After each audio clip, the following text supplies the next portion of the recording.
From the Four Rivers Cultural Center in Ontario, Oregon, we bring you the third annual Tradition Keepers Festival, highlighting cultural artists in Oregon's Treasure Valley and beyond. In this episode, you'll meet Western hat maker Lisa Robinson. I grew up here in Silver Lake in the valley here. My dad was a cowboy for the Cliff Ranch here. It's a bigger ranch in the area. So I grew up in the cowboy world. And then when I was 14, I wasn't getting along real good in school. So I quit school when I was 12. And when I was 14, I made a full business partner with Dad shoeing horses. And we went to Texas to do that. And shod horses there for a year or two, and then Nevada. And then when I was 16, I moved out from home and I came back to Oregon. And I've been here ever since.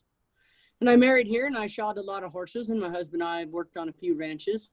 And then we bought a little place of our own here in Silver Lake about 20 years ago. And shoeing horses after 30 some years, I got tired of it and my body's getting tired. So I decided to try something different. And a friend of mine put me onto the hat making possibility. So I flew to Tennessee and went to school to build hats, and then came home and went to another school in Salt Lake City to learn how to use the equipment. And then I got a loan and bought what I could and built myself a hat shop, and been picking away at it ever since, along with a cowboy for day wages. So that's how I make my living. And I build hats on the side to complement a living. Not much to it. Well, yeah, right. Because I could just walk in and do it. Not. So when you say cowboying, because some people might be listening to this later, what do you mean when you say that? Well, I work for a few different ranchers. They'll call when there's different work going on. I work for one locally here. He has my first loyalty, and basically just, everything that has to do with cattle, shuffling cattle around, taking them from the desert to the forest, the branding, calving, doctoring, whatever needs done that a cowboy does is what I do. And I'm hired a day wage to do that for every day that I work for them. So, and then I float and I'll work for different ranchers, whoever needs somebody for, sometimes it's a day or two, sometimes it's a few weeks. It just kind of depends. It's pretty easy stuff. I order felts, and they come as just they come like this. They're just a felt nipple, and they have no structure to them. And then I use steam, and I block them, stretch them down over block to the size I'm going to use, and then I sand and fire it and set the felt. And then it goes into a plate machine, and that sets your 90-degree angle on your hat brim. And then you do some more sanding and work on the brim. When you get it out, you cut it down to whatever size somebody wants. And then I build the sweatband to their size and sew it in, put the liners in for them. And then some people have me shape their hats for them, some don't. And if they like a bound edge, you put a bound edge on. Can do that too. Just, it's all dependent on what a person wants in their order. You just build it from scratch. I taught my kid sister how to build hats, and she's doing it in South Dakota too. It's a pretty simple trade. The few tricks I've learned, kind of some fun stuff, like how to make two-tone hats. You do have to destroy two felts to do it, so that they cost a lot more money because you've got to cut them up. But figured out some of that kind of stuff that's fun and interesting, but it's expensive. A hat like that's going to cost $600, $700. So, like, here's a hat. It's a style. Get it out of the plastic here.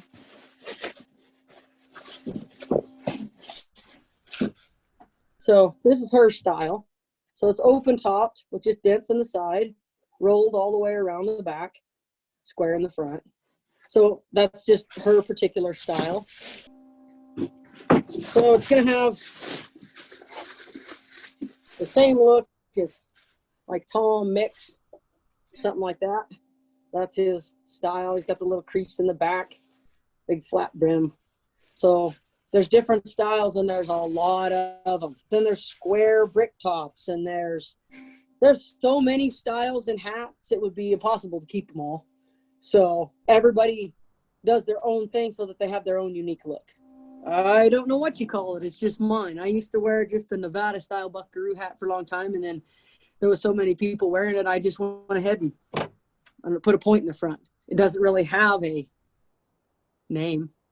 So it's kind of true to me. People recognize me by my hat. You can have 5 cowboys riding around out there gathering cattle, and they can be a mile away each, and you can recognize who it is by the crease in their hat and the silhouette in the sky. So you can tell who they are. Yeah, I can tell. I do a couple little trademarks when I build hats. Let's see, one I just finished. For example, I put dots in the bow like that.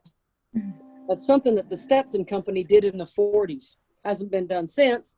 So I kind of stole it, and I do that. Dots, or the Irish like shamrocks, or the American flag, something like that in the bow, real small. And so when they have a ribbon band, I can spot it. I can tell right away. And then sometimes I can tell because the look of felt, when you take 100% pure beaver felt, it has a different look than blends do, even from a distance. So I can pretty much tell. Well, they go through stages. I mean, if a person could just build a hat from start to finish without having to let it set here and set there, and you could probably build one in 10, 12 hours. But it takes time because they have to sit in different stages, and, like they'll be in the plate machine for a couple hours, or they'll sit on the hat block, overnight is good. Then they never shrink back. They hold that memory. So so I usually have 5 or 6 going at a time because they're all in different stages all the time. So it just keeps you rolling. But when someone orders a hat, I try desperately to get it done inside a month, if at all possible. Sometimes I can get them done in 2 weeks if I have the felt in stock. It's just something that you love to do. You see things horseback out there on the desert or in the mountains or wherever you're at. You see things that you can't catch on camera, you can't describe, not even in poetry, that only you get to see. It's something God gives you.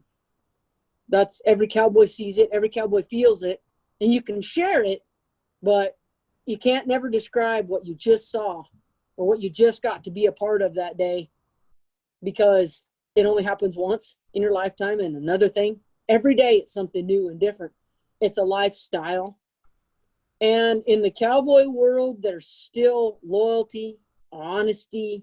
There's still a lot of good manners. They haven't completely gone insane yet. So there's a code that kind of goes with it, things you just don't do to people. And so I like the camaraderie that goes with cowboying.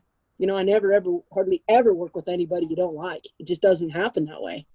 Everybody's likable, and no matter where they're at in their stage of the game, how good of a cowboy, or just learning, or old and retiring and slowed up, they're all good people, and they're willing to share everything they know with each other. And there's no competition. Even at rodeo, everybody competes, but they want the other person to do just as good as them or better.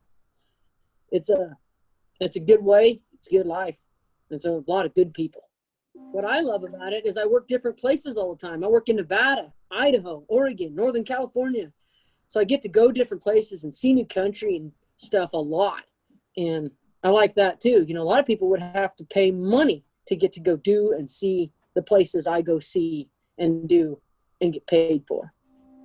When I first got started, almost 40 years ago, as a kid and a young woman, my dad told me something.